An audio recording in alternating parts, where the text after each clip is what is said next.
ওই প্রেমটা যেটা সমাজে স্ট্যাম্পওয়ালা একটা প্রেম, ওই প্রেমটা যখন ছিল তখনও আমি কিন্তু ওর পায়ে পড়ে বলেছিলাম যে আমাকে রাজকাহিনীতে একটা রোল দাও। মানে এটা নিয়ে কিন্তু আমাদের কুন্ডুমাদের অশান্তি হয়েছে, হ্যাঁ, মানে যার জন্য ওটা মেবি ওয়ান রিজন কেন আমাদের ব্রেকআপ হয়ে গেছে। হ্যাঁ, আমাদের 10টা কারণে ব্রেকআপ হয়েছিল, কিন্তু এই কারণটাও একটা কারণ ছিল যে আমি ওকে কেটে কেটে মানে পৃথিবী আমার পায়ের তলায় দিয়ে দিয়েছি, তাও কিন্তু আমাকে কাস্ট করে।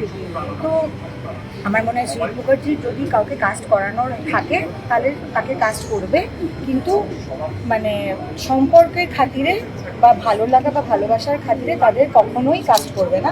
আর যদি মনে করে যে কাউকে কাস্ট করবে তখন তার জীবনটা দুর্বিষহ করে দেবে যতক্ষণ না সে হ্যাঁ বলে।